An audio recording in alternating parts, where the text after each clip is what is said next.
langkah bagaimana cara melakukan penelitian. Makanya kan sebenarnya kemarin kan Anda sudah berawal dari semuanya gitu ya. Mulai dari bagaimana caranya apa namanya caranya menentukan judul, merumuskan masalah, latar belakang dan sebagainya. Nah, kemudian yang terkait dengan lanjutan dari proposal ya setelah seorang peneliti setelah menemukan sebuah fenomena, kemudian menemukan rumusan masalahnya apa atau fokus penelitiannya apa, bla bla bla yang sudah kemarin Anda tuliskan itu. Kemudian kan Anda mengejar bagaimana teorinya gitu toh. Teori apa kira-kira yang bisa digunakan untuk memecahkan permasalahan. Nah, sekarang bagaimana caranya? Ya, bagaimana cara atau langkah-langkah seperti apa kita harus melakukan penelitian itu.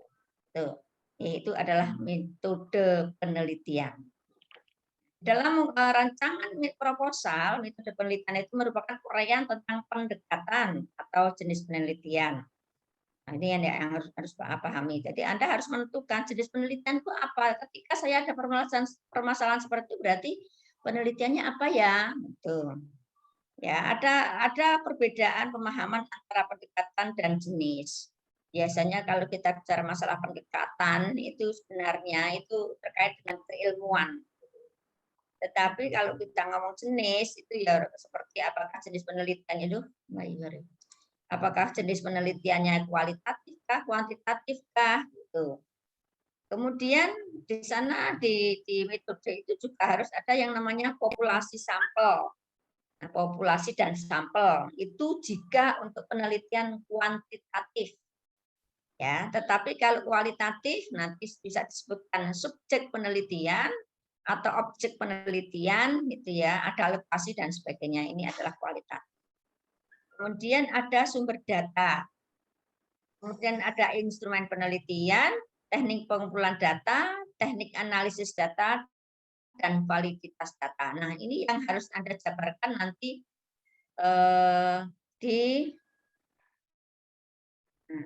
di apa namanya di metode penelitian ya. Jadi ini seperti ini teman-teman semua ya. Kemarin itu kan dua ya. Kemarin itu dua kajian pustaka. Nah, sekarang tiga lanjutannya adalah metode penelitian. Nah, ini jabaran-jabarannya. Tadi ada pendekatan penelitian atau jenis penelitian ya. Ada objek dan lokasi penelitian itu kualitatif, populasi dan sampel untuk kuantitatif. Kemudian sumber data, kemudian teknik pengumpulan data, kemudian 3.5-nya instrumen penelitian, kemudian 3.6-nya adalah teknik analisis data, kemudian 37-nya adalah validitas data. Nah, ini nanti terakhir Anda ya harus sampai ini ditambah dengan daftar pustaka. Paham ya?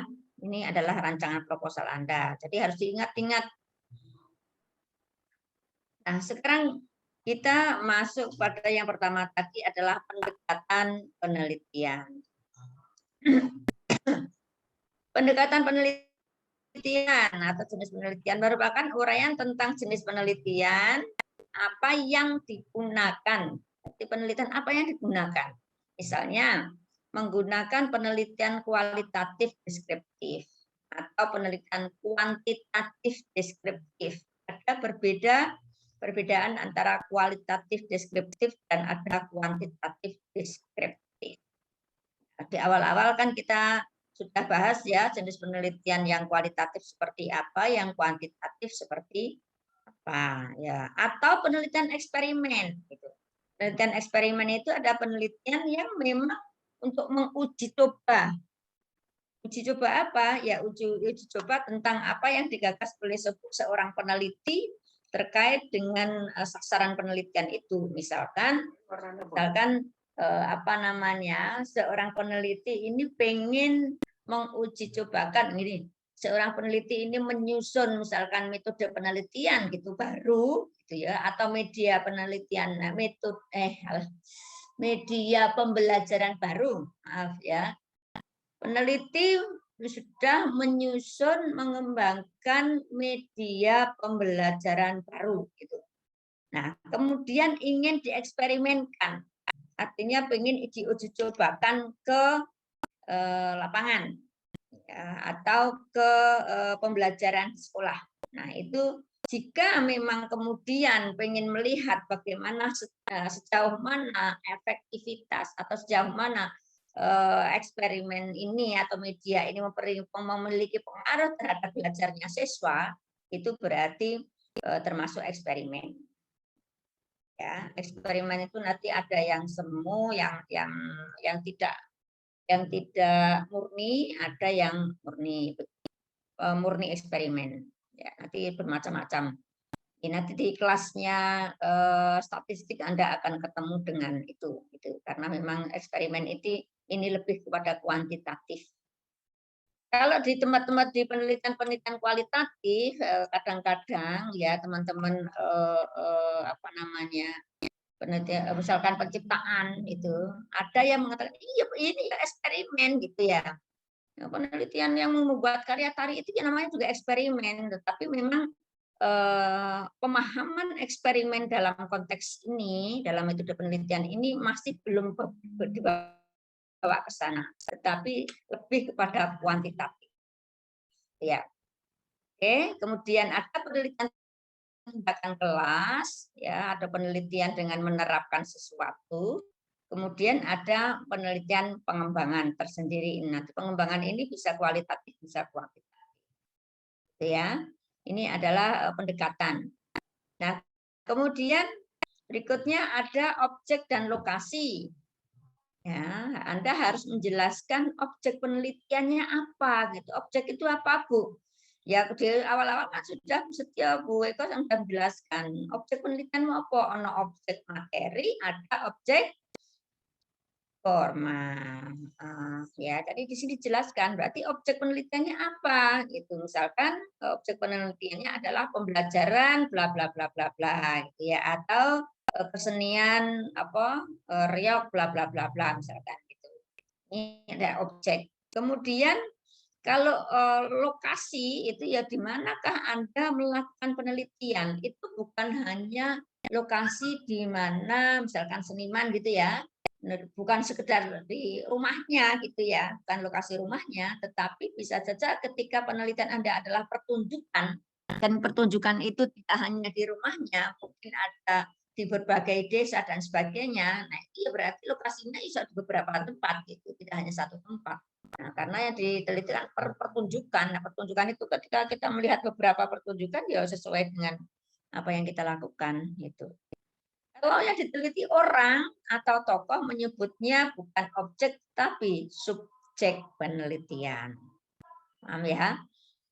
Misalkan yang dikaji adalah tokoh, ya mengkaji tokoh itu, ya misalkan Setio Yanuartuti sebagai seorang kreator seni, misalkan gitu. Nah itu berarti subjeknya adalah Setio Yanuartuti, gitu ya? Paham ya? Oke, nah lanjut. Nah, ini populasi dan sampel. Ini adalah jika penelitiannya kuantitatif. Sama, saudara. Ya, jika penelitian kuantitatif ini cuman menyebutnya yang berbeda. Kalau kuantitatif itu memang ada perbedaan antara populasi dan sampel. Teman-teman kalau sudah punya bukunya Sugiono, bacaan ya. Ada yang bawa kah?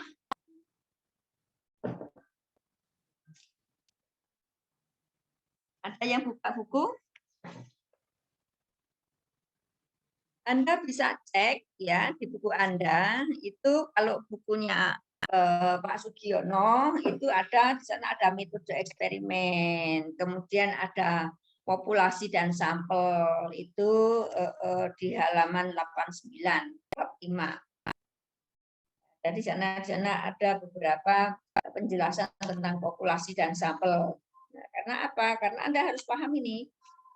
Ya, di kualitatif juga ada di bab 3 itu ada metode penelitian kualitatif itu ada populasi dan sampel. Oke, nanti silakan dicek ya. Populasi, ya ini secara umum saja ya. Populasi itu sebenarnya adalah wilayah di manakah sebenarnya Anda bertempat apa namanya melakukan penelitian kuantitatif itu. Itu. Jadi secara umum. Kalau tadi kan ada lokasi ya, sini populasi itu adalah secara umum. Kemudian ketika kita tidak kan kalau kita melakukan penelitian kan mungkin tidak semuanya kita libatkan gitu. Misalkan di sekolah. Di sekolah itu kalau penelitian kita ini adalah misalkan penerapan gitu ya, misalkan penerapan model pembelajaran berbasis proyek gitu ya di sekolah bla bla bla bla pada mata pelajaran bla bla bla bla. Itu misalkan, itu kan jelas sekolahnya di mana kan gitu toh. Sekolahnya di SMA 3 misalkan gitu. Nah, kalau ngomong SMA 3, nah itulah sebenarnya semua yang dikatakan populasi itu ya di manakah sebenarnya nanti itu dikenai. Tapi ya di SMA 3 itu. Semua siswa di SMA 3 itu adalah populasi. Nah, yang dikatakan sampel, nah ini itu adalah bagian dari populasi tadi. Kalau populasinya itu di seluruh SMA kelas 3 di SMA 3 misalkan itu adalah populasinya. Nah, sampelnya Anda mungkin hanya ambil satu kelas. Ya, atau hanya beberapa saja diacak-acak. Semua kelas, Bu, tetapi hanya tak ambil dua-dua per kelasnya gitu. Nah, itu namanya sampel. Sampel itu bagian dari jumlah dan karakteristik yang dimiliki oleh populasi tadi. Itu ya. Jika populasinya besar, peneliti tidak mungkin akan mempelajari semuanya. Gitu, jadi kan tidak mungkin akan kita tuanyai satu-satu, kita kenai semua, kan tidak mungkin dari dari siswa jumlahnya 300 itu toh. Tidak mungkin semuanya, makanya Anda harus pilih itu. Nah, pilihan itulah yang disebut dengan sampel. Ya, Anda menentukan itu. Nah, caranya memilih itu ya, cara memilih sampel dari beberapa populasi itu disebut dengan teknik sampling. Ya, atau teknik sampling. Teknik sampling merupakan teknik pengambilan sampel. Untuk menentukan sampel dalam penelitian terdapat berbagai teknik sampling yang digunakan ya. Nanti ini kuantitatif ini, ya lebih kuantitatif. Nah, sekilas saja ya teman-teman, sekilas saja karena nanti kan Anda kan banyak yang ke kualitatif ya, tapi ini paling tidak Anda mengenal saja. Saya tidak akan rinci satu karena ini nanti Anda akan dikenalkan lebih detail di statistik. Oke, teknik sampling ya untuk yang kuantitatif tadi itu dibelah aja dua, ada probability dan ada non probability. Ya, yang probability itu artinya adalah semua populasi itu sebenarnya punya hak untuk menjadi sampel. Itu artinya adalah sampling. Artinya tidak terbatas. Ya, tidak terbatas. Tadi bisa aja dikenai kepada semuanya gitu. Non itu adalah berarti sudah tergantung dari kebutuhan. Artinya tidak punya tidak punya semua populasi itu tidak semua memiliki hak untuk jadi sampling, itu intinya. Paham ya? Artinya ini jelas, ini sebenarnya misalkan tadi saya katakan 300 siswa itu nanti kita bicara masalah probability, sebenarnya semuanya punya hak itu. Semuanya punya hak itu. Tetapi kalau sudah non probability sudah ditentukan, saya hanya ambil, memang saya samplingnya adalah kuotanya saja karena tergantung gitu, tergantung kuota. Berarti kan tidak semuanya tidak punya hak. Ya tergantung kuota nentek ya berarti cukup, berarti tidak akan dilanjut gitu. Atau hanya tak tentukan saja, tak pilih hanya beberapa orang. Artinya sudah tergantung, ini bersyarat, artinya ini non probability itu adalah bersyarat. Mungkin syaratnya umur, mungkin syaratnya perempuan saja atau laki-laki saja gitu. Atau syaratnya ini adalah ada titik jenuh gitu. Ya, ini adalah non probability. Tapi nek probability itu sebenarnya semuanya punya hak, tetapi tinggal caranya seperti apa, itu caranya, cara ambilnya. Ya. Nah, ini ada istilah simple random sampling. Itu adalah acak. Tak acak aja. Yang penting adalah dari 300 tak ambil 100, tapi acak aku. Besok tak comot-comot gitu saja. Itu kan semuanya kan punya hak untuk bisa jadi sampling ya. Terus kemudian proporsional ya, proporsional stratifikasi random sampling. Artinya adalah punya derajat tingkatan ya. Semuanya punya hak untuk jadi sampling, tetapi tergantung proporsinya. Gitu ya. Tergantung proporsi stratifikasinya ke derajat ininya. Kemudian ada disproportionate stratifikasi random sampling, ya. Ada disproporsi, artinya adalah tidak ada penentuan tentang proporsional itu. Nanti Anda secara detail Anda bisa baca ya, silakan baca saja. Ini sekilas-sekilas saja. Kemudian area atau klaster, yaitu berdasarkan daerah. Misalkan Anda mau penelitian seniman di Surabaya. Anda mau penelitian untuk masyarakat Surabaya, bagaimana pendapatnya terhadap ludruk, misalkan gitu. Ya, kan semuanya kan punya hak. Semua masyarakat Surabaya itu punya hak untuk jadi sampel. Ya kan?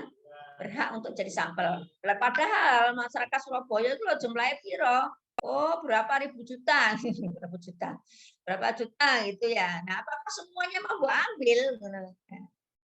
Kan itu tidak mungkin, ada keterbatasan. Oleh karena itu dikelompokkan atas wilayahnya, gitu. Ya, diambil atas dasar wilayah. Oh, yang wilayah Surabaya Timur hanya diambil misalkan ada 25, wilayah barat 25, wilayah selatan 25, wilayah utara 25, berarti semuanya adalah hanya 100, misalkan gitu. Itu tapi didasarkan atas wilayahnya. Kalau ini tadi didasarkan atas stratifikasinya, misalkan digolongkan gitu, ya, yang umurnya berapa, misalkan di antara 30 ke atas itu misalkan diambil 100 gitu, yang di bawah misalkan, nah ini stratifikasi. Kalau ini tidak stratifikasi, tetapi disproporsi, artinya tidak proporsional. Ya anak sing 3, anak jumlahnya ya, tapi tetap semuanya masyarakat punya hak memang untuk jadi sampel. Nah, yang non probability ini ada sampling sistematis. Sistematis ini artinya ya, berarti berurutan. Saya ambil yang satu adalah misalkan ini kayak peringkat.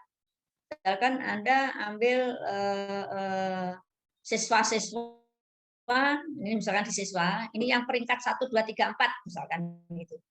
Artian yang lain kan tidak punya hak untuk jadi sampel. Makanya saya ambil semua kelas, tetapi saya berdasarkan atas peringkat saja.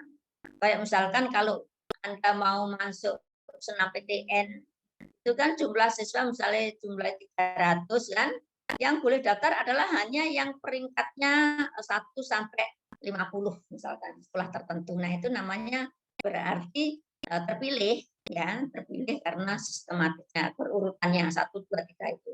Atau kuotanya hanya berapa itu. Anda mau penelitian tadi misalkan di sekolah, kuotamu piro? Kuotanya hanya 50. Ya berarti tak batasi hanya 50 orang saja. Oleh karena itu saya tentukan kira kuota itu. Nanti siapa yang dapat duluan ya berarti bisa jadi sampel gitu. Nah, biasanya kalau kuota itu biasanya siapa yang dulu, siapa yang belakangan. Yang belakangan misalnya kayak misalkan kita mau masuk Zoom itu kuotanya mau 100 ya siapa yang daftar ke tingkat 100 itu 1 sampai 100 ya masuk, yang 100 dan enggak. Nah, itu sama dengan itu tekniknya. Insidental ini tidak ini ya, tidak pasti. Ini untuk yang non probability sampling.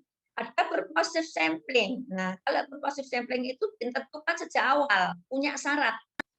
Yang saya ambil adalah memang hanya tokoh-tokohnya saja. Misalkan ini penelitian seniman ya, seniman. Yang saya pilih adalah yang memang mengerti dan paham banget tentang reok ponorogo, misalkan gitu. Tidak semuanya masyarakat bisa jadi sampel. karena yang saya pilih adalah yang memang paham banget gitu. Atau mungkin hanya tokoh-tokohnya saja, itu namanya purposif. Nah, purposif ini biasanya juga meskipun ini teknik kuantitatif, tapi juga sering digunakan untuk kualitatif karena untuk menentukan siapa narasumber atau siapa responden itu kadang-kadang memerlukan teknik sampling ini. Ya, jadi ini terpilih hanya orang-orang tertentu saja yang memang di sejak awal ditentukan siapa kira-kira kriterianya harus seperti apa. Misalkan menentukan validator untuk penelitian pengembangan itu kan juga bersyarat saya akan memilih ahli saya itu yang ahli apa gitu. Misalkan Anda nanti mengembangkan media untuk pembelajaran dan menentukan validator, yang saya pilih adalah orang yang ahli dalam IT. Berarti hanya ya itu yang dipilih. Gitu. Ini biasanya tidak banyak, hanya 1, 2, 3 orang dan sebagainya, tidak banyak. Itu ya. Kalau sampling jenuh itu ya apa namanya? Selama penelitian ini sudah cukup datanya, ya berarti akan ditutup gitu. Koyok kuota. Ya, tetapi ini ada titik jenuh itu artinya bisa tidak dibatasi kuota, tetapi bisa lebih gitu. Tetapi kalau ini sudah mencapai ini tujuan gitu, itu berarti sudah dihentikan. Kalau snowball itu adalah bergulir. Ya, bisa saja snowball ini juga bisa digunakan untuk kualitatif, teman-teman. Ya, snowball itu artinya adalah kayak bola salju menggelinding. Nah, artinya pertama Anda hanya menemukan 1 orang gitu. Misalkan Anda penelitian untuk ritual gitu ya, ritual di beberapa tempat di 1 tempat. Anda menentukan yang saya pilih ini narasumbernya adalah Mbah Darmo misalkan gitu. Kenapa? Mbah Darmo itu adalah Pujonggone misalkan gitu. Tetapi ketika kamu memerlukan yang lain tentang bagaimana pertunjukannya dan sebagainya di ritual itu kan Mbah Darmo tidak menguasai, ya kan? Kemudian Mbah Darmo menggulirkan kamu tidak cukup dengan Mbah Darmo saja, makanya kamu memerlukan tokoh lain. Oh, ternyata yang pelatihnya seni itu adalah atau yang ketuanya seni reog itu yang di ngebel misalkan itu adalah Pak A. Artinya dari Mbah Darmo itu kemudian digelinding nih gitu ya, sampelnya itu berarti dialihkan kepada Mbah A ini tadi. Kemudian akan bergulir lagi untuk membahas masalah ternyata tidak cukup Pak A. Ngomong musik itu Pak A nggak paham. Harus beralih kepada pendangnya. Harus beralih kepada siapa? Ini namanya berjalan selama Anda belum cukup datamu, ini akan bergelinding terus gitu. Ya, itu namanya bola salju. Teknik sampling bola salju atau snowball.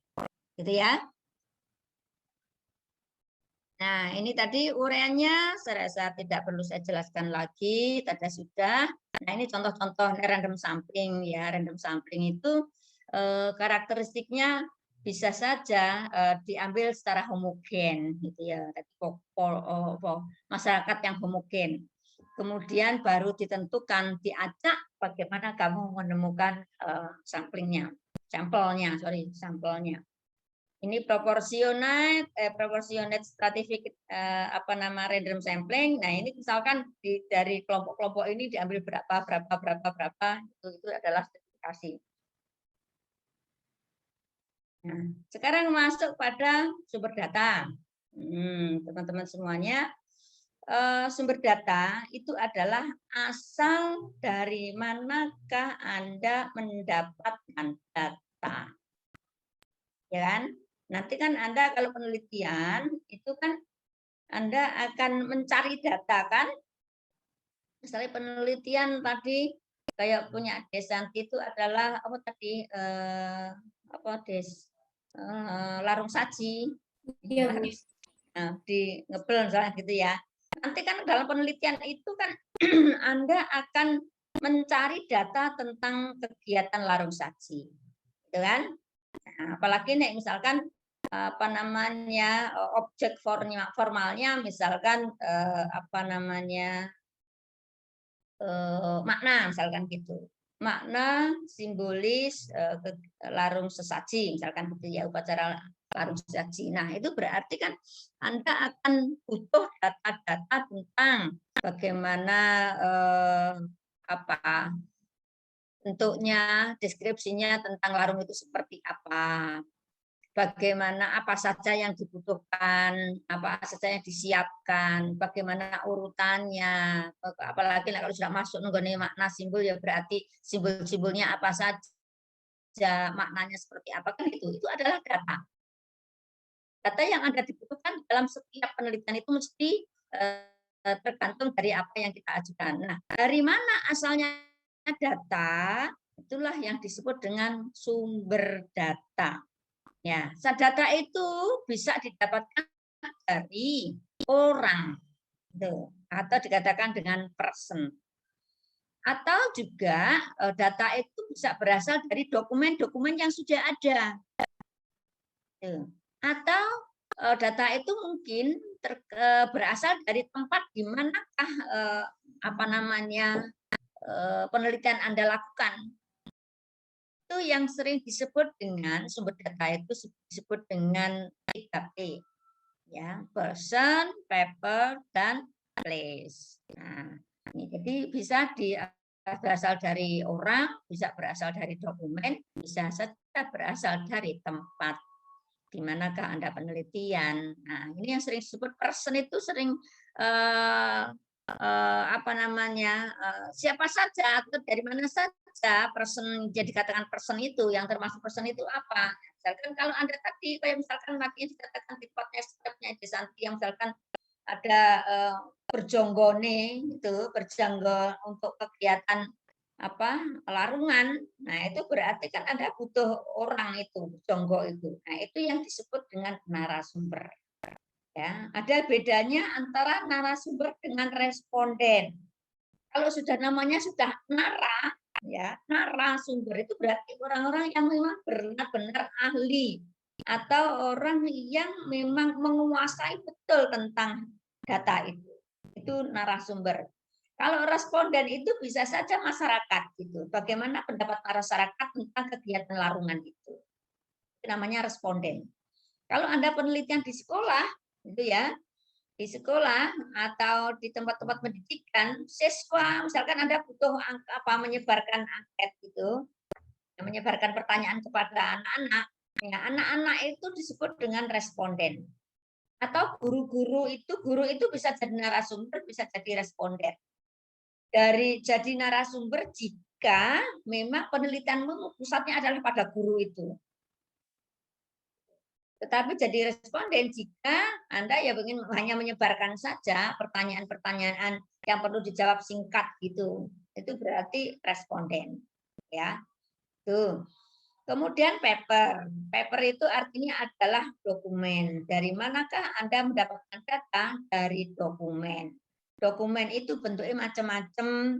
Ada buku, ada hasil penelitian, ada foto, video, artikel, dan sebagainya. Ini macam-macam ini. Ya, namanya sudah dokumen ya.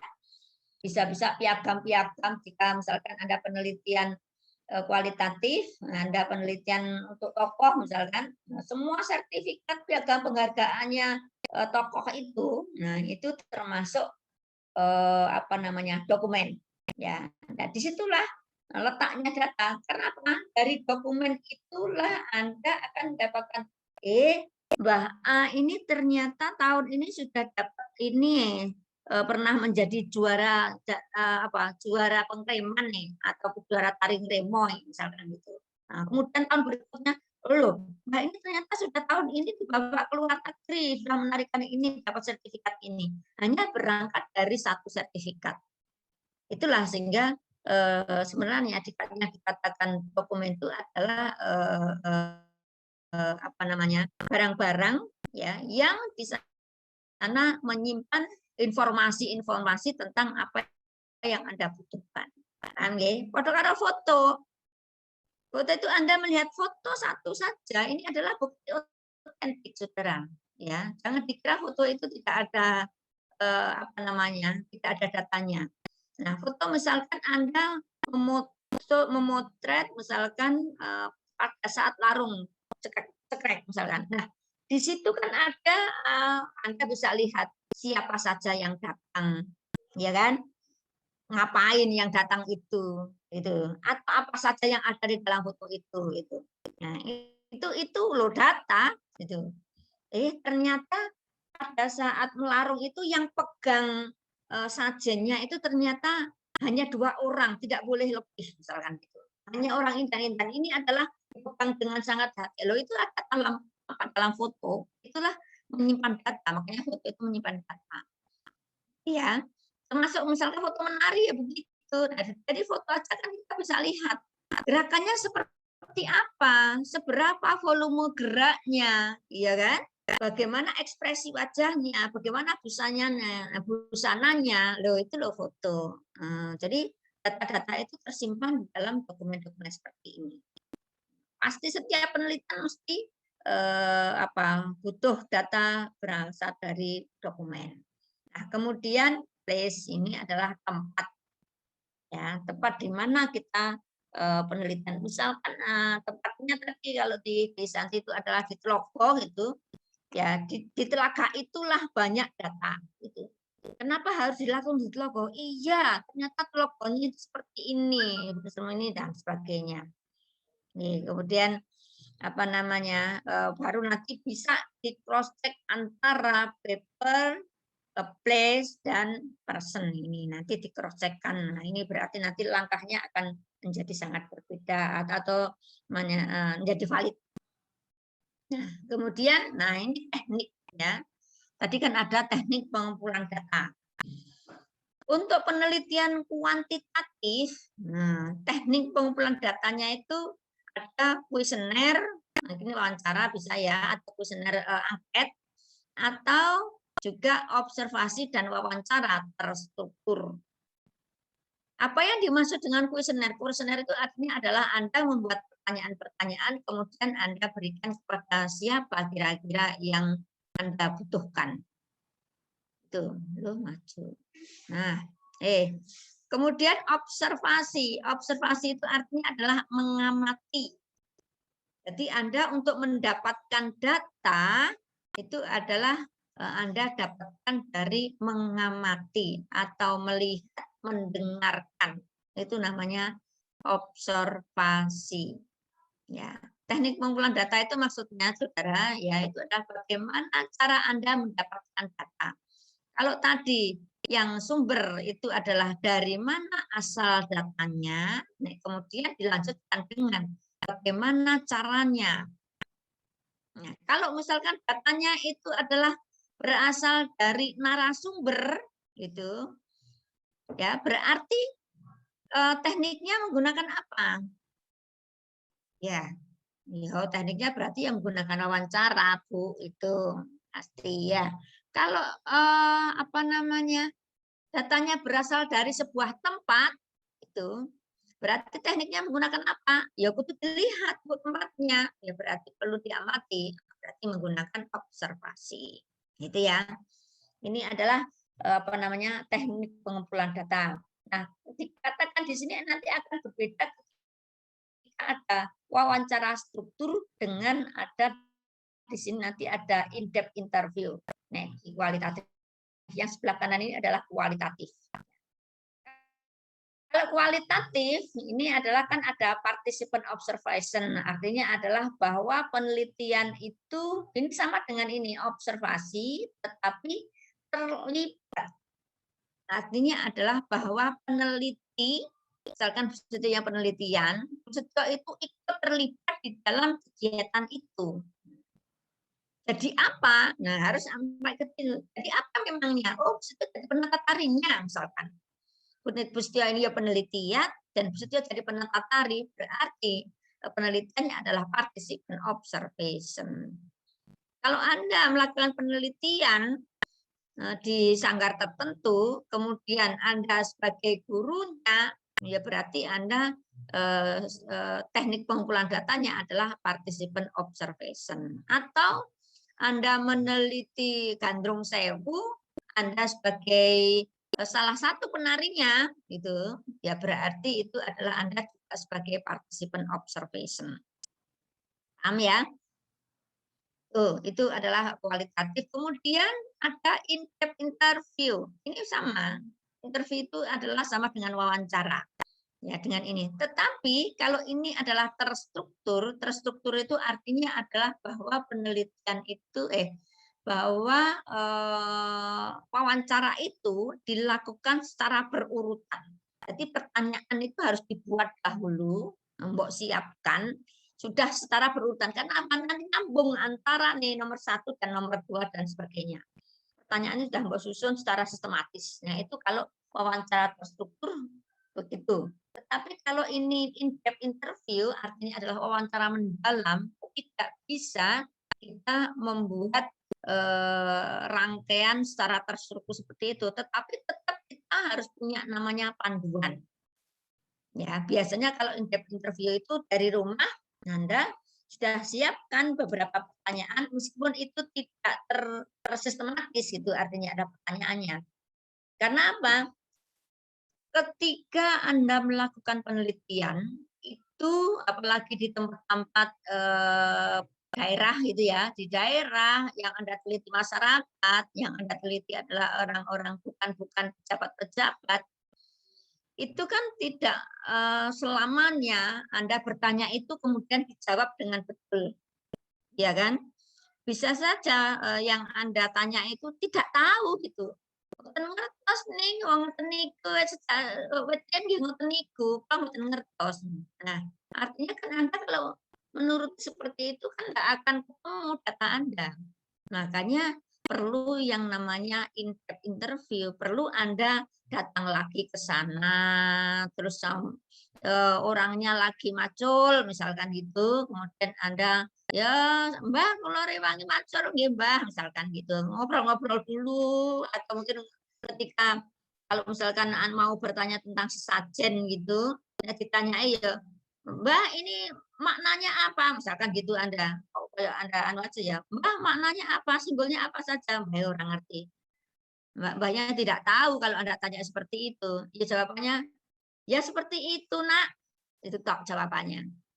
Anda kan nggak akan dapatkan data kalau seperti itu caranya. Makanya kita harus melakukan cara yang berbeda. Misalkan apa, ketika orangnya sedang noto-noto itu, Anda, "Ini namanya napa, Mbah?" Gitu. Ya, biasanya itu pendekatannya itu bahasa yang pertama. Bahasanya kita sesuaikan, terus kita sudah lama hidup di situ, kita bisa melihat sehari-hari kegiatannya apa gitu ya, sambil noto kita ngobrol, "Ini harus berapa Mbah biasa nih?" Ngono kuwi ya kudune nek gedang itu ya 2 cengkeh, misalkan gitu. Gedangnya kudu sak mangkok, itu harus 2. Memang anu ta Mbah, harus 2 ta Mbah? Iya iya nek siji rak ya gak jenenge rak ya gak genep. Jawabannya begitu. Anda mungkin nggak mengerti ya. Tetapi itu Anda harus uber. Yang dimaksud gak genep itu pripun, Mbak? Nah, itu kalau kita lakukan dengan sambil ngobrol, sambil ini mungkin akan keluar. Tetapi Anda misalkan, "Harus berapa, Mbah?" Ya pokok itu. Nah itu bagaimana harus begitu, Mbak? Mungkin Anda, Mbaknya nggak akan jawab gitu. Itu adalah perlunya namanya in-depth interview, wawancara mendalam. Belum apalagi kalau terkait dengan mungkin honor, ya kan? Kalau Anda mau bertanya, "Pak, honornya untuk jadi pemain ludruk itu berapa sih?" Kula nggih sungkane pinten. Ngono nggak akan jawab orangnya. Nah, itu butuh yang, oh nggak bisa berarti orang ini tidak bisa ditanyai tentang yang seperti itu, sensitif. Nah, ini perlu cara yang lain, pendekatan, kita datang setiap hari, itu tadi, kemudian apa namanya, ngobrolnya sambil lalu, sambil ngopi, sambil ngerokok dan sebagainya. Itu bisa dilakukan in-depth interview. Kemudian dokumentasi artinya adalah dokumen itu ada 2 makna teman-teman ya. Kalau studi dokumen itu artinya adalah dokumen itu sudah ada sebelumnya. Jadi data itu sudah ada di dalam dokumen-dokumen sebelum kita melakukan penelitian. Itu adalah studi dokumen. Artinya adalah misalkan kita datang di sanggar tertentu, kemudian di sana sudah ada piagam, sudah ada sertifikat, sudah ada foto-foto, sudah ada video-video sebelumnya dan sebagainya, bahkan ada penelitian-penelitian yang sudah dilakukan oleh orang tua terdahulu tersimpan dengan baik di lemari. Nah, itu namanya kalau kita nanti apa namanya mau bagaimana cara mengumpulkan datanya itu namanya studi dokumen.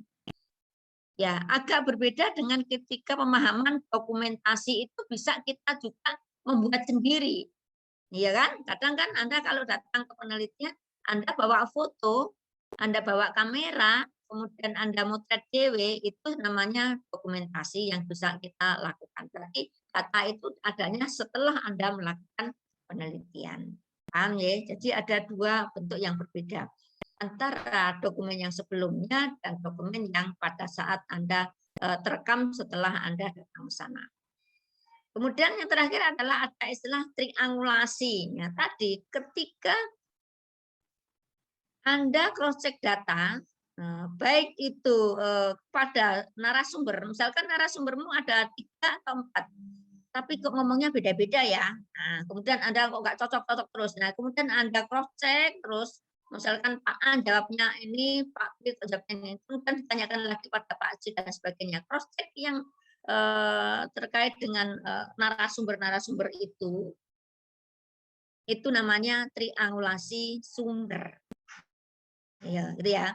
Ini triangulasi. Triangulasi itu adalah ada 3 cara lebih atau lebih dilakukan dalam pengecekan data. Ya, ini nanti juga akan masuk di tingkat kredibilitas atau validitas data.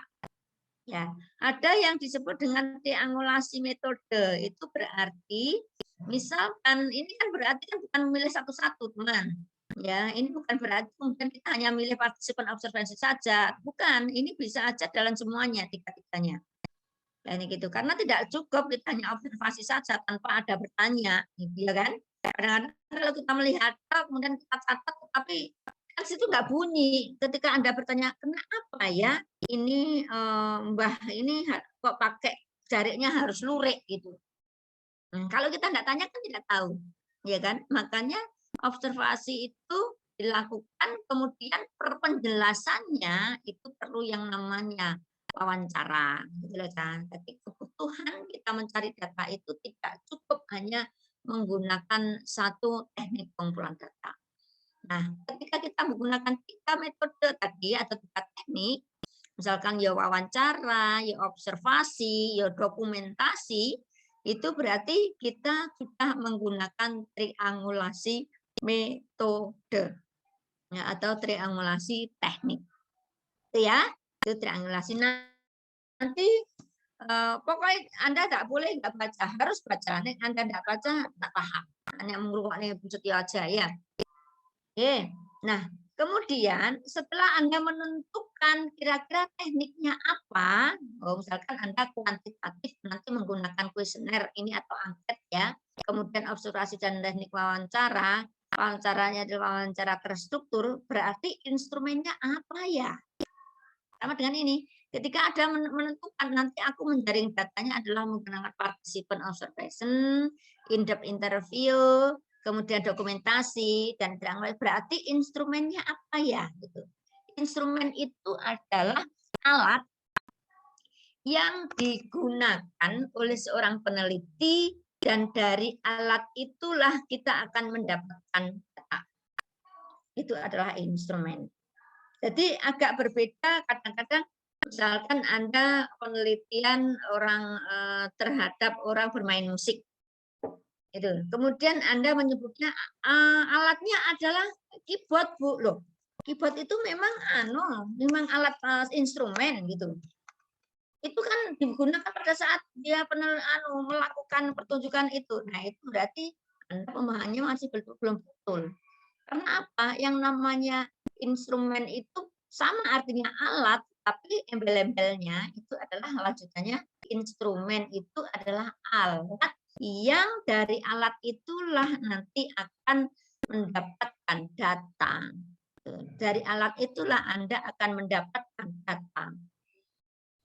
Kalau ketika ini kuantitatif, Anda misalkan dengan menggunakan kuesioner misalkan, ya berarti alatnya apa? Alatnya adalah tes. Nah, mungkin Anda membuat soal gitu ya. Karena apa? Nanti penelitian-penelitian yang untuk di sekolah-sekolah misalkan, Anda ingin mencari bagaimana prestasi belajar siswa misalkan gitu. Nah, berarti itu butuh yang namanya tes. Ya kan? Anda butuh tes. Alatnya berarti apa? Ya Anda membuat lembar pertanyaan atau lembar tes. Atau angket saja gitu. Nek tes itu kan jelas mengukur kemampuan ya teman-teman. Tapi nek angket itu hanya pengen tahu sejauh mana dia paham, sejauh mana dia mengerti, bagaimana pendapatnya. Itu adalah angket. Ada beda antara tes dan angket. Nek tes itu mesti mengukur kemampuan. Misalkan Anda melakukan pretest itu, nah berarti itu adalah Anda buat soal-soalnya, itu instrumen, ya itu adalah digunakan sejauh mana anak-anak ini sudah paham sebelumnya. Kemudian di akhir pembelajaran karena Anda menerapkan tadi misalkan pembelajaran berbasis proyek misalkan, kemudian di akhir pembelajaran Anda memberikan tes lagi kepada anak-anak apakah setelah anak-anak ini melakukan pembelajaran berbasis proyek itu kemudian nilainya menjadi lebih bagus itu daripada sebelumnya, makanya Anda membuat soal lagi hampir sama seperti yang di pretest tetapi lebih detail. Nah, hasilnya seperti apa? Nah, ketika ternyata sebelumnya dia tidak paham sama sekali. Kemudian ketika pembelajaran dilakukan seperti ini, ternyata tes lagi di akhir itu anak-anak hasilnya bagus-bagus itu. Nah, itu berarti memang Anda ingin mengukur hasil gitu ya, hasil belajar siswa itu menggunakan tes.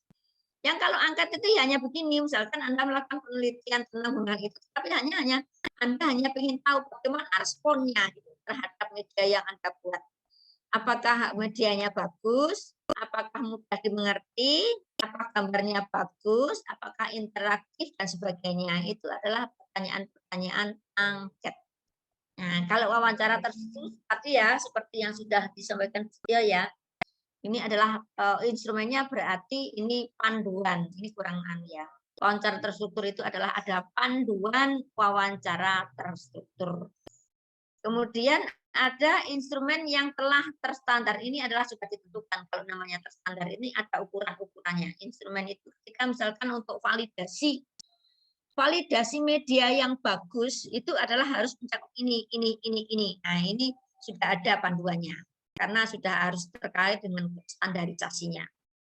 Tuh, ya tidak boleh kita ngawur buat instrumen ini. Yang untuk instrumen ini kita harus mengerti teorinya apa sih yang digunakan. Misalkan menyusun buku ajar gitu. Buku ajar yang baik itu berarti ukurannya ya ukuran buku ajar yang baik. Kalau kita membuat media pembelajaran yang baik, berarti ukurannya ya media yang baik itu yang seperti apa? Oh, terbaca. Oh, dimengerti, oh menarik, oh tidak silau dan sebagainya. Ini adalah ukuran-ukuran. Jadi kalau Anda bikin instrumen, ya bagaimana tentang gambarnya, bagaimana tentang hurufnya dan sebagainya. Ini adalah untuk instrumen angket untuk validasi. Nah, agak berbeda dengan instrumen kalau untuk di penelitian kualitatif. Ini kualitatif yang sebelah kanan. Nah, alat-alat penelitian yang nanti bisa menghasilkan data itu kalau dalam penelitian kualitatif, sebenarnya para ahli itu sudah menentukan sebenarnya manusia sendiri, artinya adalah peneliti sendiri itu sudah bisa dikatakan sebagai instrumen penelitian kualitatif. Loh, maksudnya apa Bu memang gitu? Artinya sebenarnya kalau kita sebagai peneliti, kalau untuk penelitian kualitatif, kita sendiri tubuh kita ini adalah sebagai alat. Contohnya lah, kan kita melihat, ya kan kita melihat. Nah, data itu sebenarnya ketika aku melihat pasti akan dapatkan data.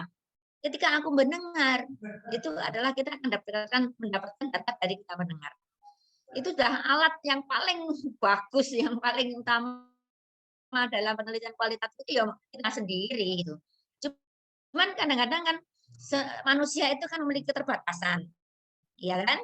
ya ada keterbatasan mata, nggak iso melihat secara terus-menerus itu, atau nggak titen, nggak ingat, ya. Melihat Bu, tetapi ketika kemudian di rumah lupa, ya kan? Punya keterbatasan ingatan, gitu ya, punya keterbatasan pendengaran, gitu dan sebagainya. Nah, apa namanya? Oleh karena itulah manusia ini ya sebagai instrumen itu atau peneliti sebagai instrumen itu perlu alat-alat lain, gitu. Perlu instrumen-instrumen lain untuk membantu apa namanya manusia atau peneliti dalam penelitian ini ya atau untuk mendapatkan data. Ya, alat-alatnya apa kira-kira? Ya, ada buku catatan, iya kan? Anda kalau nggak punya buku catatan ini, apakah nanti apa yang dikatakan baik itu ingat gitu? Kan nggak ingat ya, semuanya misalkan padahal baik tadi sudah ruwet banget topik itu mulai apa seharusnya ditulis semuanya itu mungkin sudah berhalaman-halaman. Tapi kalau karena kita punya keterbatasan, kalau kita nggak punya catatan, bagaimana kita dapatkan data kan gitu ya. Hanya mungkin misalnya jawabannya misalkan ada asli nih sudah ada 10 halaman, ingatan kita itu hanya bisa menangkap mungkin hanya 5 gitu. Itu contohnya. Oleh karena itu perlu yang namanya buku catatan gitu. Kemudian ada tape recorder. Nah, ini dulu ini ya. Kalau dulu tape recorder, nah, sekarang Anda hanya ini sudah alat yang luar biasa. Ya, ini adalah alat apa namanya? Penelitian sekarang. Ini sudah luar biasa. Ini ya iso foto, ya iso ngerekam, ya iso dan sebagainya. Bukti ini luar biasa. Ini alat yang luar biasa untuk penelitian. Ya, dulu ada kamera, handycam, tape recorder dan sebagainya untuk menyimpan data itu. Kemudian, nah, yang paling penting yang sering-sering dilupakan teman-teman itu penelitian itu adalah ini panduan observasi dan wawancara. Kita tidak bisa, kita sebagai peneliti itu meskipun kita adalah utama ya, instrumen utama, kita tanpa membawa panduan ketika kita ke lapangan itu nanti akan tidak maksimal. Ya, makanya kita sebelum terjun ke lapangan, kalau kita mau meneliti, itu kita harus sudah mencoba membuat panduan ini. Ya, panduannya berupa apa, Bu? Ya, iso pertanyaan, ya iso topik-topik yang akan dilihat.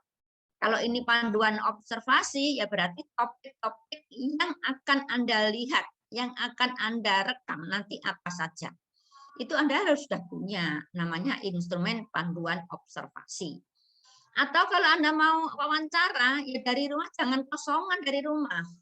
Kemudian hanya mengandalkan nanti di sana apa, enggak bisa. Nanti Anda enggak akan maksimal dapatkan data.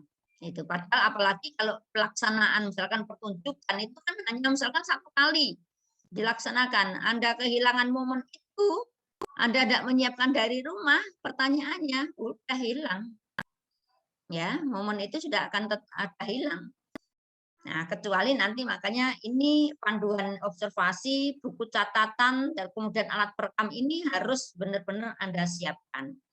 Tidak bisa kadang-kadang kelemahannya kalau Anda hanya mengandalkan yang elektronik seperti ini, kan cukup Bu, cukup atau cukup kamera atau handycam itu aja. Nanti kan sudah merekam semuanya. Betulkah gitu. Nah, ini kadang-kadang setelah dilihat, loh ternyata tadi nutup kameranya, loh hilang, Anda tidak punya catatan sama sekali. Atau bahkan aku tadi sudah merekam Bu, sudah merekam di sini semua gitu. Apa wawancara dari mbahnya itu, data tangkap semua ada di sini, gitu. Anda ngobrol dan sebagainya. Ketika dibuka, loh ternyata tadi belum sempat aktif loh. Siapa yang ngono-ngono kan itu kan hal-hal yang sangat mungkin terjadi ya. Makanya harus ditunjang dengan yang seperti ini. Harus Anda siapkan dhisik, tertata dan sebagainya. Nah, nanti alat rekamnya seperti ini, termasuk buku catatan. Selain Anda yang merekam pakai ini, kemudian Anda juga menulis. Nah, ini fungsinya buku catatan ini luar biasa. Itu ya, teman-teman ya.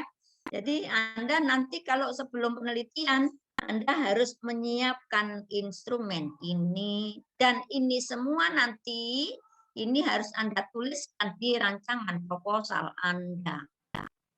Paham ya? Jadi nanti Anda harus memasukkan bagaimana teknik pengumpulan datanya, instrumen apa saja yang harus Anda butuhkan, itu harus masuk di dalam proposal Anda. Jadi di tagihan proposal nanti itu harus ada ini semuanya. Itu. Kalau ini uraian data yang bawah ini adalah bahwa ini karakteristik ya, karakteristik data. Kalau data kuantitatif itu ya berarti bisa berupa tadi hasil tes, ya hasil pengukuran dan sebagainya ini tadi. Ya, kemudian kalau data kualitatif itu ya tadi bisa berupa angka, berupa kata-kata lisan dari narasumber, ya bisa berupa catatan ini tadi, bisa berupa tingkah laku, misalkan Anda menelitikan terkait dengan gerak tari, ya berarti katanya ya tentang gerak itu kan tindakan namanya ya, atau gerak. Kemudian ya apa pendapat responden dan sebagainya, ini tentang data. Terasa itu yang paling penting. Ini masih ada satu. Nah, ini masih analisis. Kalian ya, analisis data. Nanti kalau Anda sudah menjejer-jejer, mendeskripsikan tentang instrumen penelitian dan teknik pengumpulan data, Anda lanjutkan tentang teknik analisis data. Apa yang dimaksud dengan teknik analisis data? Teknik analisis data itu adalah bagaimana Anda mengolah data yang sudah Anda dapatkan. Kalau tadi di sumber data itu bicara masalah dari mana asalnya data, kalau di sini adalah bagaimana cara mengumpulkan data, kemudian bagaimana cara menjaring data, alatnya apa wae. Kemudian kalau di sini, nah ini, nek data itu sudah terkumpul, mau diapakan? Itu namanya teknik analisis data.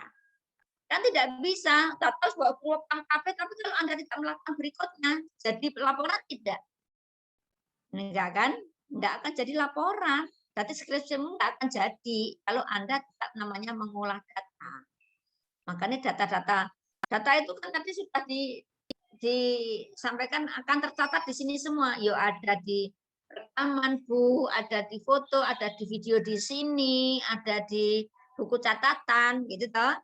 Tapi kalau ini kemudian Mbok biarkan saja, Mbok tinggal bikin santai obat apakah Anda punya laporan skripsi? Tidak. Nah, makanya masih diperlukan lagi cara bagaimana data-data yang sudah ada ini tadi kemudian diolah sehingga menjadi laporan. Gitu loh. Ya. Menjadi laporan penelitian namanya. Makanya butuh teknik. Nah, untuk membuat laporan itu butuh teknik. Ya, teknik analisis datanya jika penelitiannya ini adalah kuantitatif, ya, berarti setelah selesai mengumpulkan data, jadi penganalisan ini ya, cara menganalisisnya, kalau kuantitatif itu dilakukan setelah data terkumpul semuanya. Baru bisa dilakukan yang namanya analisis data. Itu kalau kuantitatif. Ya. Bagaimana caranya? Nah, karena kuantitatif itu datanya adalah data angka-angka, ya. Tadi contohnya adalah misalkan apa namanya berupa nilai gitu, nilai siswa yang dari tes tadi. Nah, itu kan tidak bisa dibiarkan begitu saja, tetapi butuh kemudian Anda kan harus merumuskan berarti kalau sudah saya tes semuanya itu nilainya rata-rata berapa ya anak-anak ini. Nah, itu kan perlu penghitungan. Iya kan? Rata-rata kelasnya berapa? Berapa yang berapa persen yang sudah di atas 50% nilainya atau berapa persen yang di bawah 50 hasilnya atau nilainya. Berapa persen yang di atas 80 nilainya. Nah, itu perlu dihitung, Saudara. Makanya perlu yang namanya statistik. Ini Anda bisa menggunakan teknik analisis data statistik. Statistiknya macam-macam, ada deskriptif dan macam-macam. Nah, ini nanti Anda akan di mata kuliah statistik semester 3, semester 5. Kok 5 ya? 4. Ini kan 3 ya. semester 4 nanti Anda akan dapatkan mata kuliah statistik. Ini dijelaskan nanti akan bagaimana menghitung data kuantitatif, mencari signifikansi. Nah, teman-teman yang dulu matematika, yang IPA, nah itu kan dapat menghitung modus gitu ya, menghitung signifikansi dan sebagainya. Ini nanti ada terapannya ada di statistik sini. Nah, tetapi kalau datanya ini tadi penelitiannya kualitatif, yang berupa datanya tadi berupa catatan-catatan, ya ada berupa tindakan, ucapan dari narasumber dan sebagainya. Bagaimana cara mengolahnya? Gitu. Nah, biasanya proses analisisnya itu tidak bisa sambil jalan, itu intinya. Ini bisa sambil jalan meskipun data itu belum lengkap sekali, mungkin sedikit-sedikit sudah bisa dicicil bagaimana menganalisisnya, gitu ya. Tetapi sambil berjalan terus itu. Kemudian, nah kalau sudah ada data-data mulai ada itu, Anda mungkin nanti akan mencari polanya, modelnya seperti apa, atau dikelompok-kelompokkan ya. Bisa saja ini nah ini kok numpuk ya. Kalau oh gini nih. Nah, kalau punyanya Mills ya dan Habermas itu ada beberapa langkah. Sebentar, ben enggak numpuk, ini kayaknya numpuk.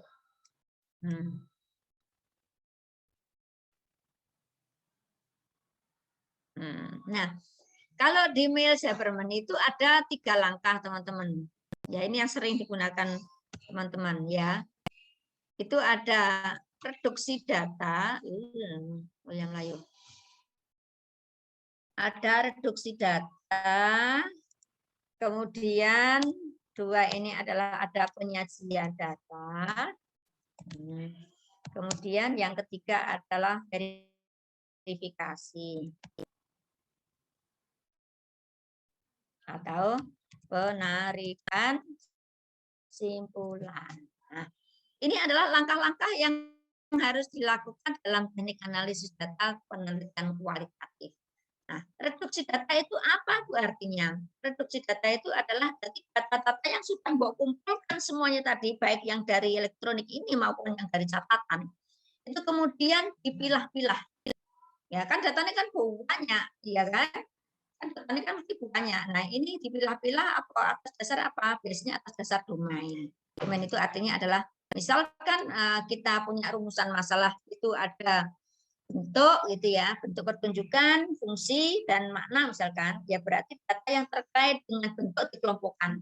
Baik itu yang berangkat yang ada di sini maupun yang di catatan. Dikelompokkan itu adalah disusun jadi satu gitu.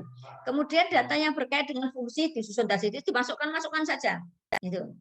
Ya, kemudian yang penting adalah masuk dulu di format itu. Kemudian data yang tentang makna itu juga dimasukkan jadi satu. Itu namanya dipilah, kemudian dikelompok-kelompokkan, itu namanya reduksi data. Ya. Kemudian yang kedua, kalau sudah terpilah-pilah, sudah kelompok-kelompokkan, nah kemudian perlu yang namanya penyajian data. Nah, kalau sudah ada datanya, kan kita menyusun kalimat data. Bentuk itu adalah ini, bentuk yang dari sini ada seperti ini, kemudian kita menyusun berdasarkan dari data yang kita kumpulkan tadi, kita menyusun dalam kalimat kita. Nah, ketika penyajian data ini ada data yang kita dapatkan itu kita susun dengan kalimat kita sendiri, kemudian kita kutip dari wawancara, kita kutip juga masukan beberapa yang berasal dari pengumpulan tadi, kemudian kita cross-check-kan lagi dengan didialogkan dengan teori. Itu adalah tahapan penyajian data. Itu ya.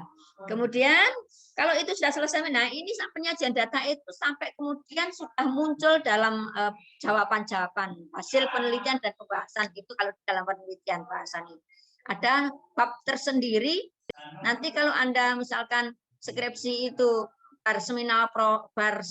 seminar proposal kemudian disetujui, Anda kan akan melanjutkan dengan penelitian lapangan kan.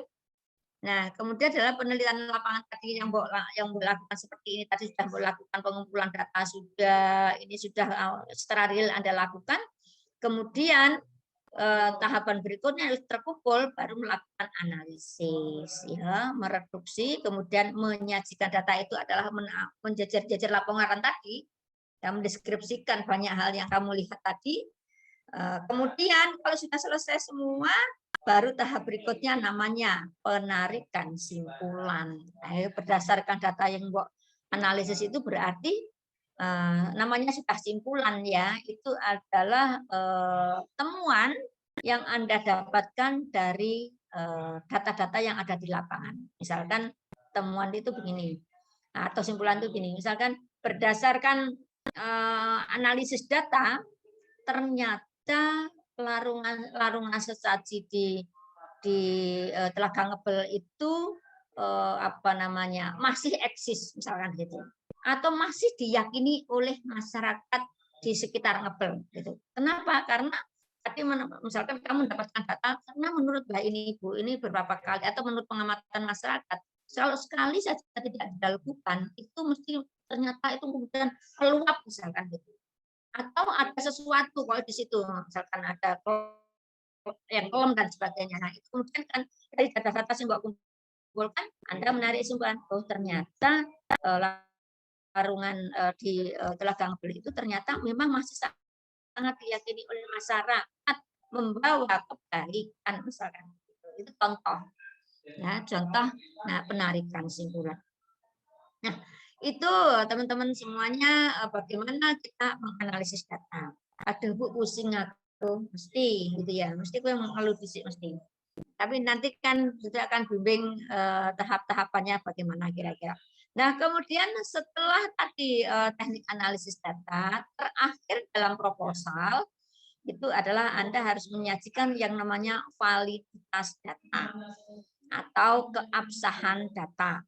Nah, kalau di penelitian kuantitatif itu sudah jelas bahwa validitas data itu adalah bisa aja validitas itu pertama dilakukan untuk menguji instrumen atau untuk menguji isi dan pengujian eksternalnya, artinya adalah apa yang kita lakukan ke lapangan itu uji coba tadi yang saya katakan, ketika Anda misalkan menerapkan sesuatu tadi di lapangan, media pembelajaran tadi, itu ada harus diuji dulu misalkan gitu. Atau validitas datanya adalah dengan cara reliabilitas, ini sama aja sebenarnya, ya, menguji atau reliabilitas instrumen ini sama dengan menguji instrumen dan sebagainya. Sebentar ya.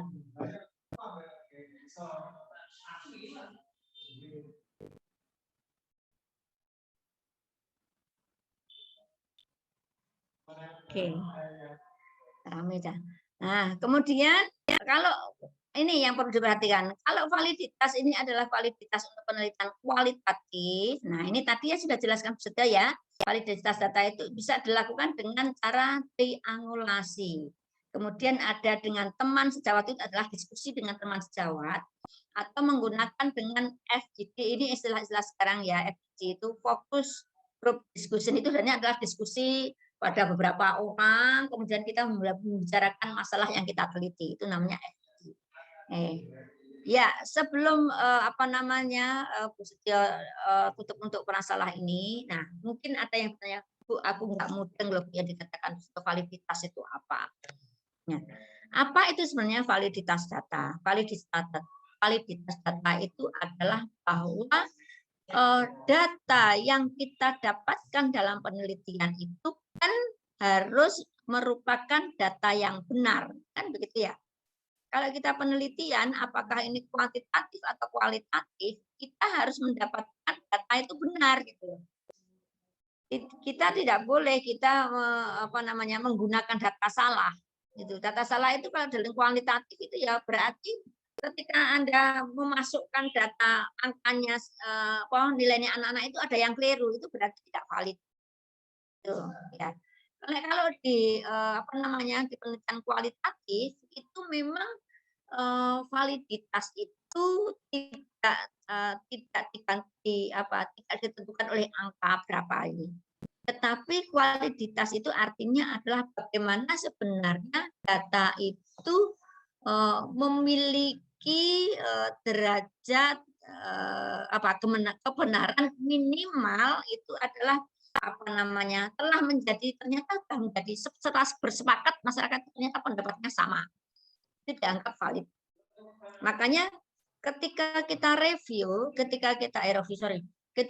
interview, misalkan kita wawancara kepada masyarakat atau wawancara kepada tokoh tertentu, itu sebenarnya kita boleh memiliki praduga datanya salah. Gitu. Apa Bu maksudnya data salah? Artinya yang disampaikan itu loh salah, mengada-ada gitu misalkan. Nah, itu kalau penelitian kualitatif sangat mungkin. Kualitatif itu kan karena kita itu kan sumbernya kan manusia ya. Sumbernya misalkan kita manusia, misalkan narasumber tadi atau responden, kan bisa saja dia sebenarnya tidak paham, tetapi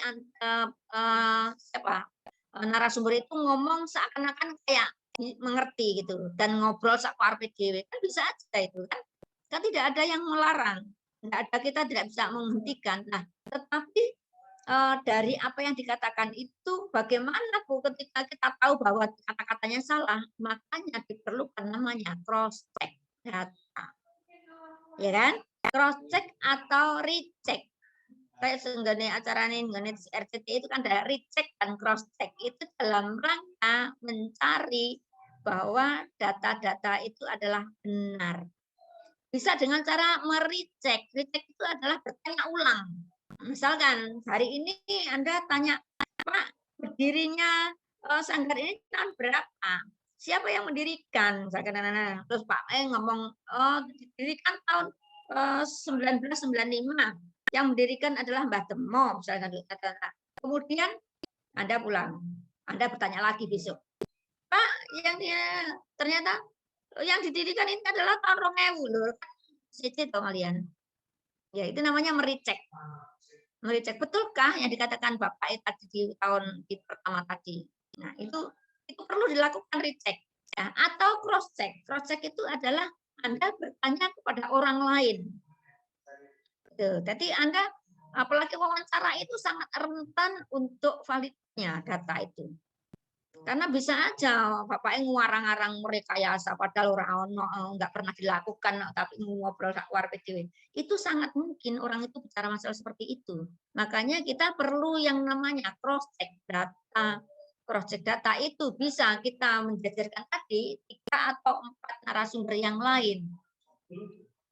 Misalkan kamu bertanya kepada Pak A itu tentang misalkan bagaimana struktur organisasi. Nah, kemudian ditanyakan lagi kepada Pak B, kemudian pada Pak C. Nah, kemudian di caramu, oh ternyata betul datanya. Ketika ada kesamaan berarti betul data itu valid, gitu loh. Yang dikatakan valid itu seperti itu. Itu ya, itu adalah validisat atau kita bisa menggunakan triangulasi ini kan namanya cross check. Ya, triangulasi itu cross check data. Ya, ada yang sumber tadi saya katakan. Jadi kita ngumpul ini berapa sumber atau kita bertanya kepada 3 atau 4 orang yang berbeda pada pertanyaan yang sama. Bodoh-bodoh bertanya tentang sejarahnya pendirian sanggar misalkan. Ya, pada ada Pak A ditentukan seperti ini, Pak B seperti ini, Pak C seperti ini, gitu. Itu kemudian dicari kesamaannya. Kemudian bisa saja cross check itu dilakukan dengan metode tadi yang seperti yang pengumpulan tadi nanti triangulasi ini ya dengan teknik atau metode yang berbeda. Ya tadi ya kita observasi, ya wawancara, ya dokumen. Cocok tidak datanya sama atau tidak. Misalkan kamu melihat atau mungkin wawancara dhisik ya. Anda wawancara, Pak, bajunya untuk yang seperti ini sebenarnya seperti apa sih kalau yang dulu misalkan gitu. Misalkan baju nari untuk jadil gitu ya. Baju nari jadil itu yang dulu itu seperti ini loh. Pakai kebaya, kemudian gini-gini bajunya adalah menggunakan ini misalkan. Mbak E bilang begitu bapaknya. Kamu nggak percaya, betulkah gitu? Aku punya foto kan untuk tahun yang dulu itu. Oh, aku duwe lagi misalkan gitu. Ternyata Mbak E punya, bapaknya punya. Mbak cocok nih, betul Kak, karo bapak ini tadi. Oh anaknya berbeda ya, bapak tadi ngomong katanya ada ini, tapi ternyata enggak. Nah, namanya cross check. Atau kemudian Anda lakukan pengamatan langsung, masih ada tidak barangnya gitu di situ. Ada cross check-an lagi di sana. Nah, itu namanya menggunakan cross check data triangulasi teknik. Ya, bisa menggunakan teknik wawancara, observasi dan dokumen itu untuk mengecek satu data yang sama. Atau ada triangulasi waktu, misalkan ini triangulasi waktu itu biasanya digunakan jika penelitiannya memang sudah berubah dalam kurun waktu tertentu, gitu, misalkan. Pada waktu saya datang itu misalkan tahun 2020, 2021 misalkan sekarang, itu datanya adalah seperti ini, gitu. Tetapi pada tahun 2002 itu ternyata kayaknya berubah deh. Makanya aku kudu cek lagi apakah masih betul. Misalkan terjadi sesuatu gitu ya. Ternyata berbeda gitu. Nah, itu makanya perlu pengecekan data melalui waktu. Waktu ini adalah ada pengecekan data yang berbeda waktunya. Biasanya bersenjang lama. Nah, tapi kalau penelitian yang dalam relatif singkat, misalkan hanya 6 bulan itu kan katanya nggak terlalu ini ya, belum berubah kok, datanya masih misalkan masih sama dengan semester yang lalu, berarti ini tidak perlu menggunakan triangulasi waktu. Oke. Teman sejawat tadi saya katakan ya, kalau kita tanya kepada teman-teman yang lain, nah, teman sejawat itu adalah bisa saja ya teman-teman diskusi yang memiliki pemahaman atau pengetahuan, wawasan yang terkait dengan hal itu, gitu. Kita diskusi dan sebagainya. Nah, kemudian FGD ini biasanya ada ahli-ahli gitu. Misalkan Anda mendatangkan berkumpul bersama, Anda mendatangkan ahli-ahli yang bisa mengerti, dikumpulkan bersama, kemudian di situ terjadi diskusi. Nah, itu namanya FGD, ya, Focus Group Discussion. Itu untuk memvalidkan data Anda. Oke. Saya rasa itu yang hal-hal yang harus dituliskan Anda rinci di dalam lanjutan proposal Anda di bab metode penelitian. Wes, silakan. Siapa yang mau bertanya? Ayo, silakan.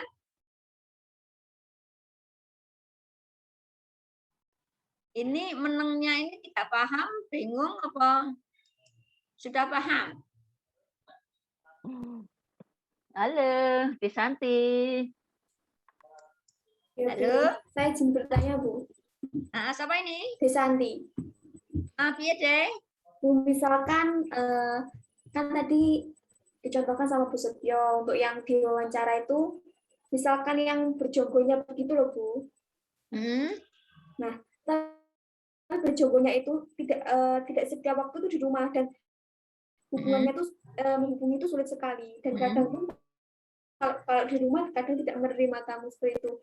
Apakah boleh narasumbernya itu boleh digantikan sama yang komponen dari upacara tersebut? Jadi ya yang terlibat dari upacara laruan tersebut.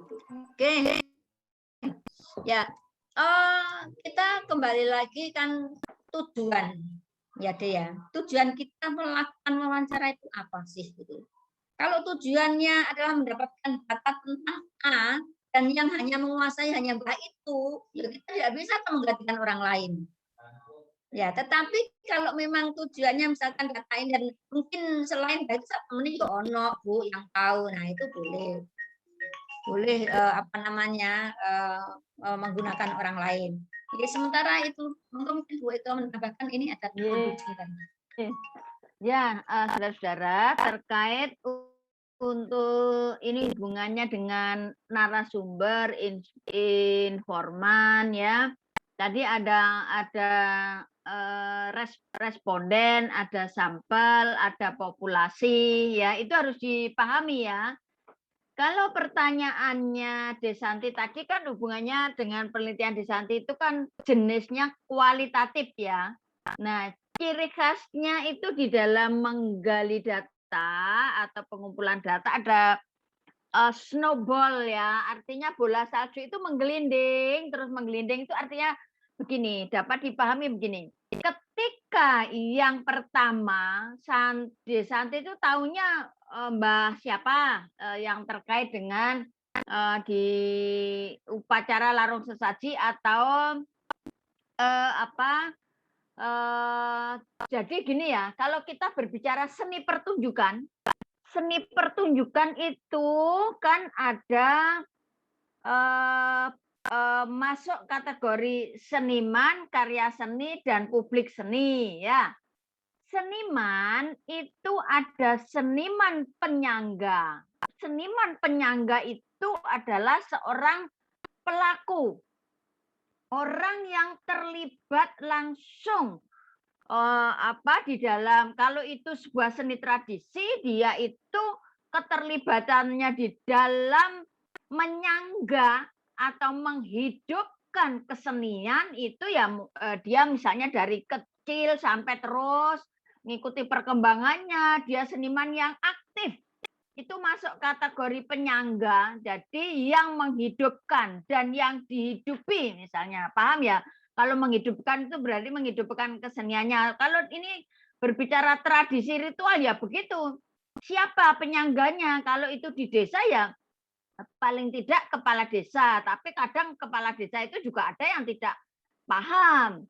Ya, tapi adalah orang-orang pemangku adat. Pemangku adat itu masuk kategori narasumber, orang yang memang benar-benar paham. Nah, ketika misalnya orang-orangnya itu kan dari generasi ke generasi ya. Lah, terus ketika yang baru, penyangga yang baru ini, saudara bertanya ya.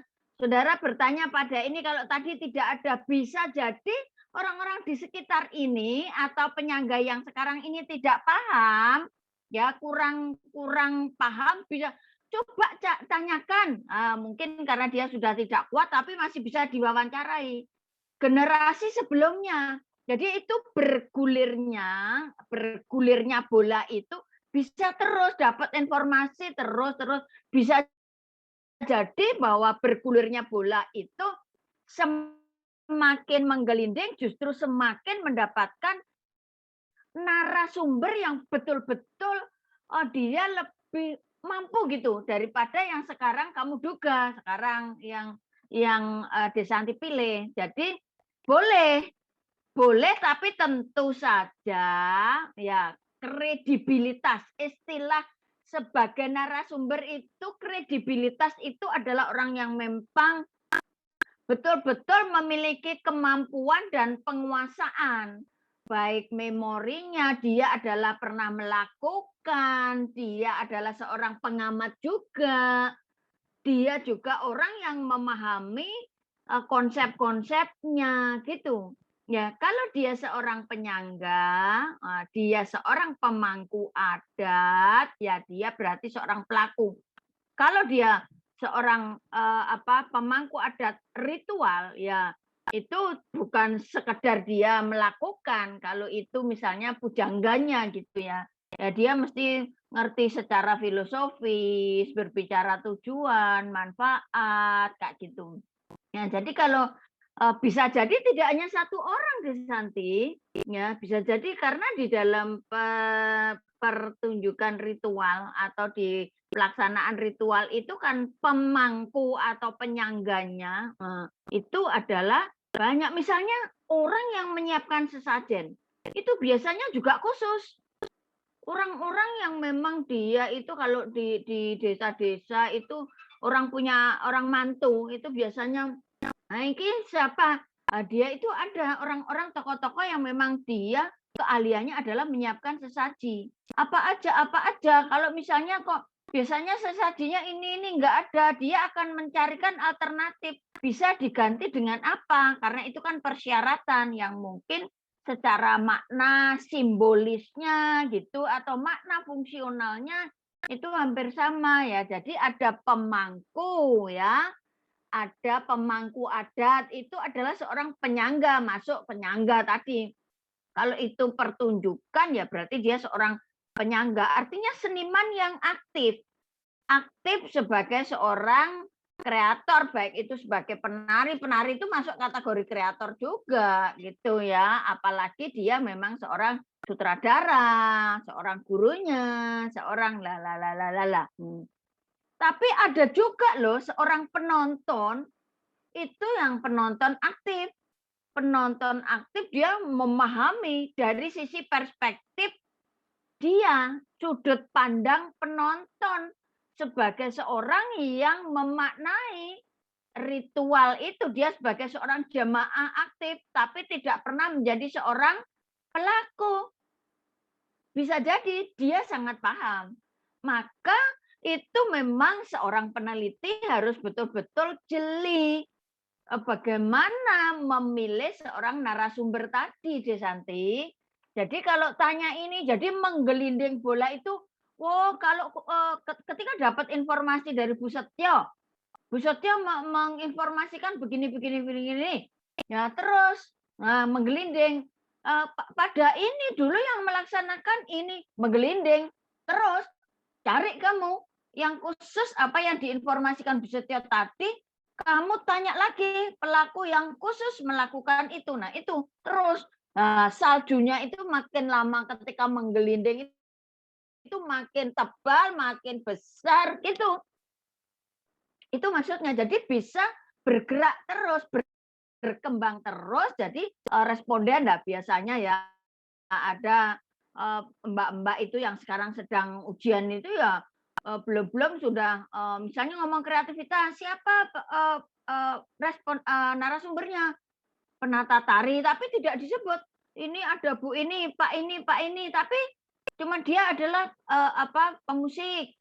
Nah gitu, padahal ada penata musiknya yang lebih ini karena dia tidak tahu, atau sebaliknya dia seorang penata musik, tapi bisa jadi ada seorang pemusik itu kalau misalnya ada yang mau mengapa gendengnya begini, ya, bisa jadi loh seorang penata musik itu yang tidak paham tentang konsep gendengnya itu.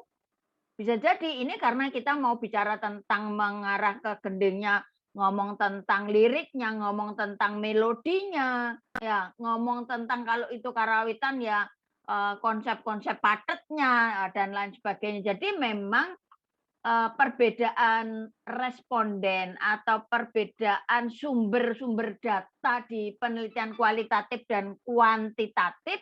Kalau kuantitatif itu kecenderungannya karena itu nanti untuk mendapatkan angka-angka, maka sudah ada penentuan-penentuan, ya. Sudah ada sampel-sampelnya itu tadi sudah dijelaskan Bu Setyo. Jadi sudah jelas terprogram. Tapi kalau kualitatif itu tadi ya, jadi kita itu memang harus jeli ya, harus jeli karena sumbernya adalah datanya adalah data informasi verbal, baik data yang didapat dari tulisan, apalagi dari wawancara, dan harus di cross check-kan tadi ya. Jadi tadi ada setelah data-data tadi kan ada reduksi data. Ya, reduksi data itu bisa jadi translate itu bagian dari reduksi. Jadi kalau habis wawancara tadi segera ya wawancara pakai alat rekam. Dengan yang kamu dengar, yang kamu tulis itu bisa jadi kita itu sebagai seorang instrumen alat untuk mencari data ya. Kalau di kuantitatif itu instrumennya juga sudah diprogram, biasanya sudah disusun. Mau menggali apa sih? Itu sudah dibuat pertanyaan-pertanyaannya itu ya. Nah, tapi kalau yang kualitatif kan bisa tadi dijelaskan ada yang terprogram atau terstruktur. Mengapa terstrukturnya itu supaya nanti terfokus, tidak melenceng kemana-mana, tapi juga bisa bahwa itu hanya kata kunci. Karena snowball tadi sifatnya kata kunci, tapi itu bisa berkembang terus. Karena seorang peneliti kualitatif itu harus punya imajinasi yang memang biasanya Bu Eko itu kalau bertanya tadinya mau ngomong A, itu terus B, C, D itu bisa tergali semua.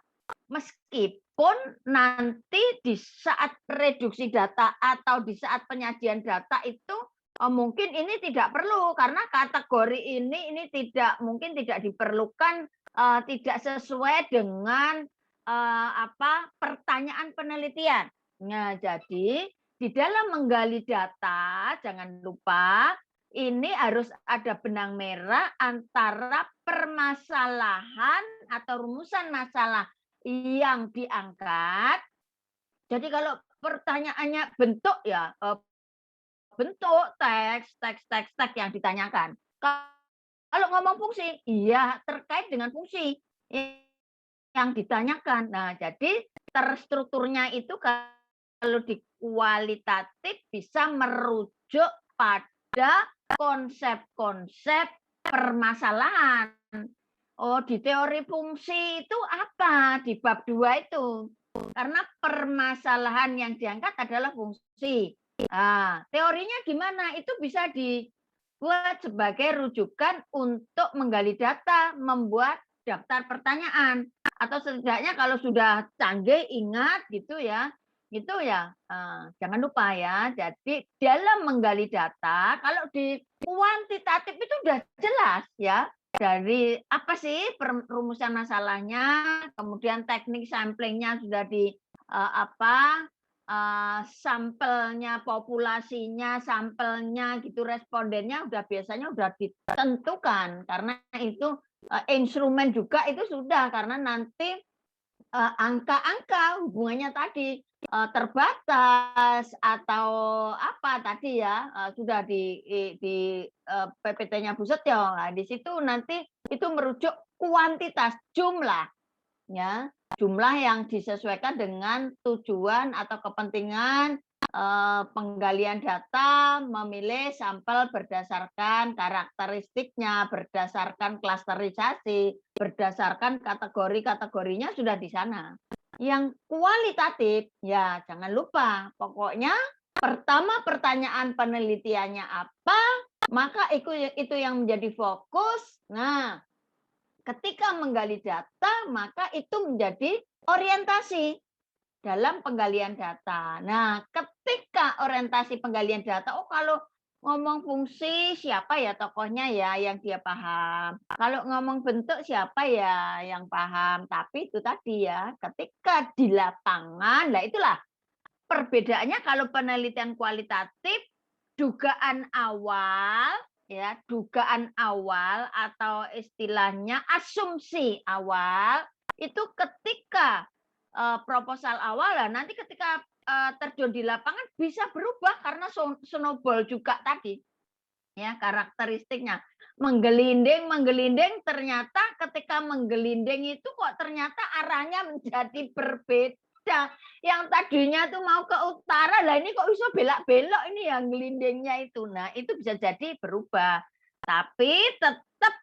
ketika ini gelindingnya bablas ya harus dikendalikannya ada pembatasan tadi maka permasalahan itu harus betul-betul fokusnya jelas pembatasannya jelas begitu ya jadi di permasalahan dengan di teknik penggalian data harus matching ya nah ini yang sering terjadi rumusan masalahnya apa narasumbernya siapa yang digali apa lah ini tidak matching ini yang sering terjadi. Jadi untuk pertanyaannya Desanti terkait dengan narasumber tadi ya.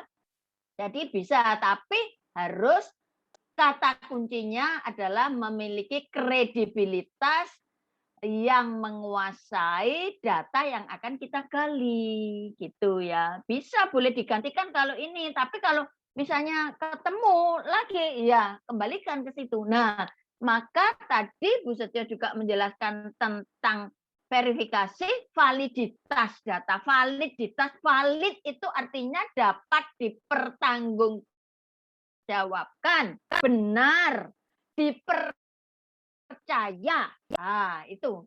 Nah, jadi untuk itu maka harus diuji validitas datanya tadi. Jadi metodenya kan tadi ada teknik observasi. Kalau ngomong bentuk, observasi bentuk itu ngomong teks ya. Gimana sih judulnya apa, temanya apa, kalau itu tari misalnya, atau pertunjukan reog pada peristiwa bersih desa tahun sekian. Kemudian bersih desa tahun berikutnya. Nah, ini harus diuji dengan